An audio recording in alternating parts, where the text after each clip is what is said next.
Hi everyone, welcome back to another edition of Comic Book Corner. I'm Dan Delatorre.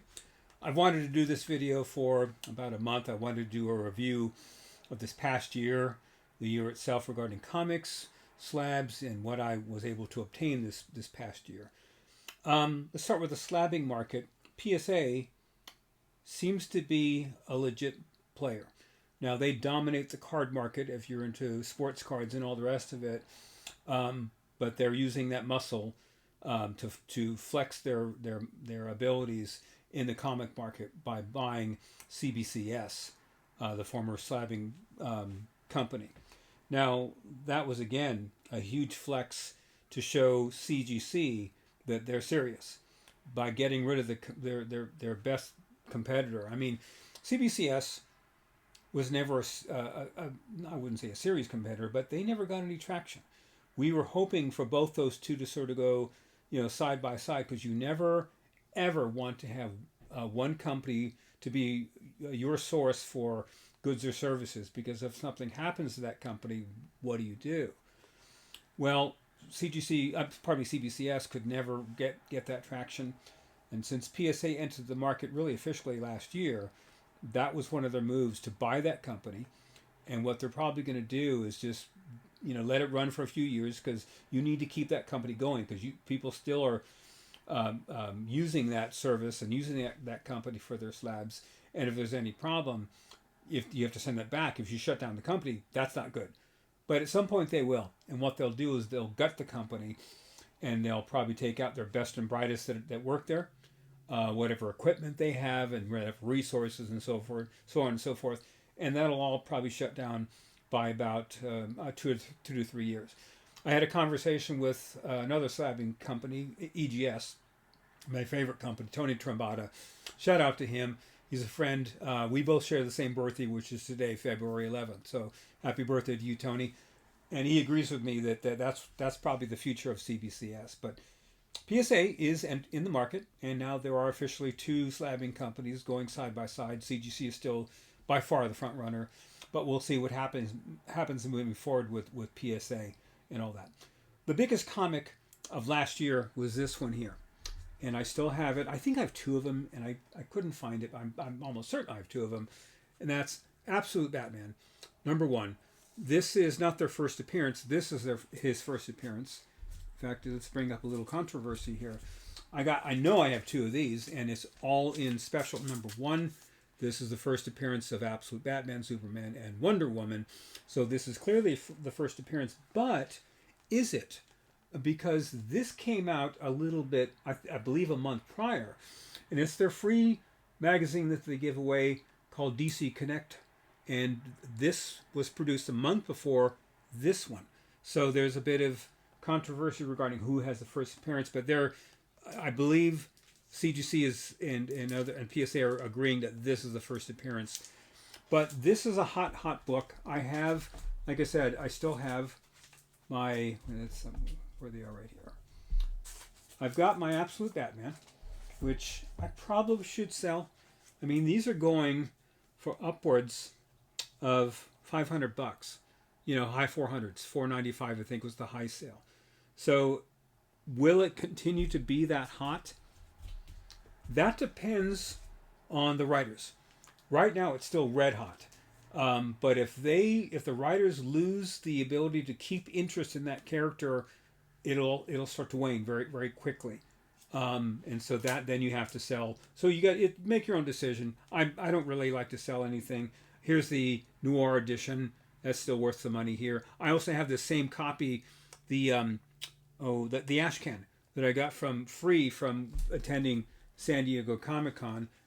Here's the foil edition. So if you find these are also worth some money. These are still of interest too. Absolute Superman, which I still have, and Absolute Wonder Woman, which I still have. My friend Sith Lordley, who sold his and got a really nice Silver Age slab, in exchange for that. So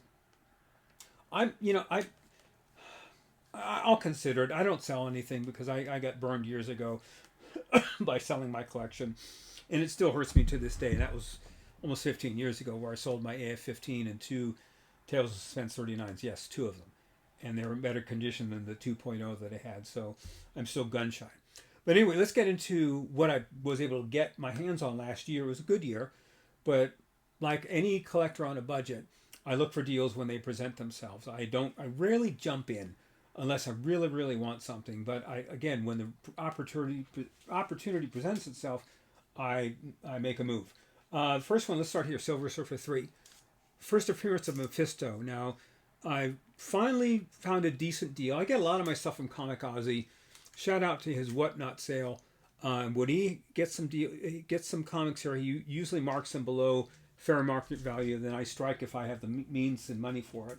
I got this. I don't think last year or the year before. This is Avengers 5. This is a big key, and I'm still continuing my 1 through 100 issue run of Avengers. I'm getting much closer. I may finish that this year, by the way. This year I got this any ASM book, by the way, especially if you find it in good high grade like this one. This is at 7.5, maybe an 8. ASM 45, early appearance of the Lizard, and is an absolutely beautiful comic here. Look how gorgeous the yellow is, the popping of this color. This is definitely on its way to EGS to get graded. I got this also from that was from Nando Knight.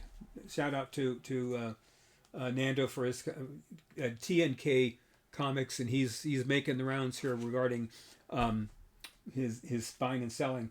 I ran into Mickey Swaggelhoss. I think it was last year, but perhaps the year before. And Mickey, I'm a fan of Mickey. I've met him a few times. He's a very nice man. Swaggelhoss has good content, and I met him at the San Jose Con, and I was there with not Mickey and who was it? I just mentioned him. TNK Comics, and he's a big Darkhawk fan, and Nando.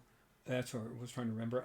Nando just happened to have this beautiful 9.8 Darkhawk #1, which I had Mickey Swaggelhoss sign.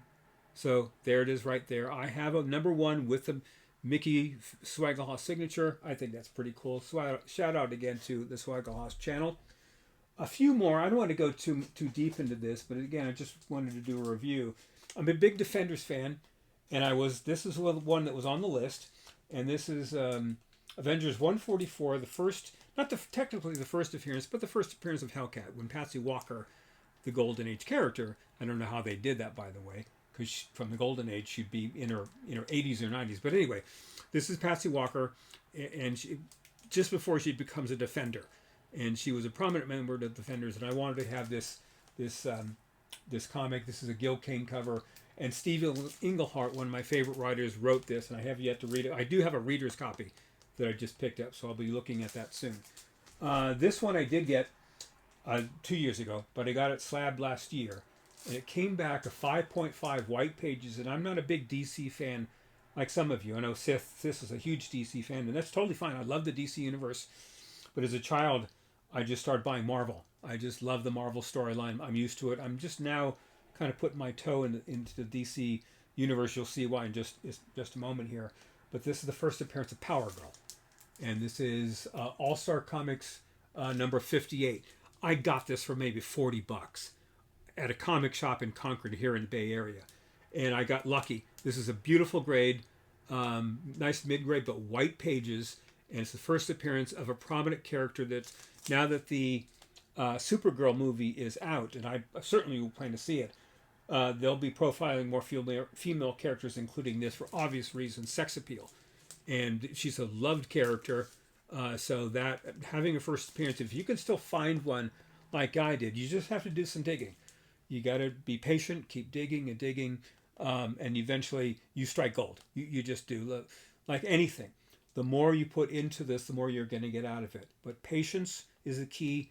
Being smart with your money is the key, because I didn't overpay for this. I paid, the slabbing was $40. The comic itself was $40, maybe 60 at the very most. So with a little over $100, I've got a major key in a nice, beautiful mid-grade white pages. But that's all because of persistence. I just never give up with this stuff, but you got to keep going. I got 3 more comics here, and then we'll wind it up here. This has been on the list. for the longest time. And again, shout out to Kamikaze with his Whatnot channel. He's on every Tuesday at 4 o'clock Pacific. So highly recommend him. He's just a really, really nice man. I got this from him for about $200, and it's the first appearance of the Falcon. I have wanted this book for the longest time. Couldn't find one. They're either too expensive or too beat up. This is a nice mid-grade. I'm also sending this to EGS at some point. This is Sam Wilson, who is now the new Captain America. Now, what strikes me about this is that this is way undervalued. This is undervalued.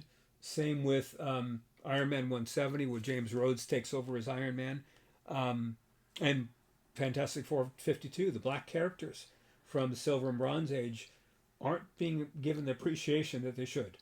I can't explain why. I just notice it, but I've wanted this character for the longest time, and I finally have it in my collection.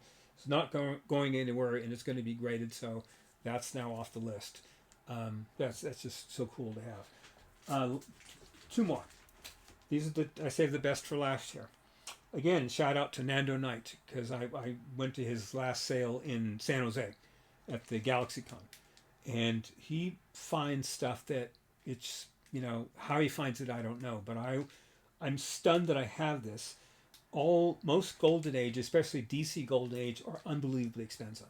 I mean, 4 figures minimum if you can get low grade. Now this is a nice copy. It's not a it's probably a 3.0 at best. It's complete. It presents extremely well. Pages are a little, I don't know if they're brittle or slightly brittle, but you can just tell they're not as crisp as they used to be. But this is from 1948. And this is Detective Comics number 136. Now this comic here, this cover, this is a Bob Kane cover. Bob Kane, who created Batman. So this is original artwork from the creator who created Batman. To find these, I only paid $200 for this. And it's, again, persistence, getting to know people in the industry, and to have an actual Golden Age comic in my hands is just stunning. They had, by the way, reused this cover, which they did in the Batman series. Just not only Detective Comics, but the Batman series itself. They used the same imagery. It was, what was it, Batman 185 or something? I should have wrote it down, but yeah, they've used this image before, but this is the original. And to have this here in a Golden Age that presents beautifully well, I'm just stunned that I have it. Again, Bob Kane artwork.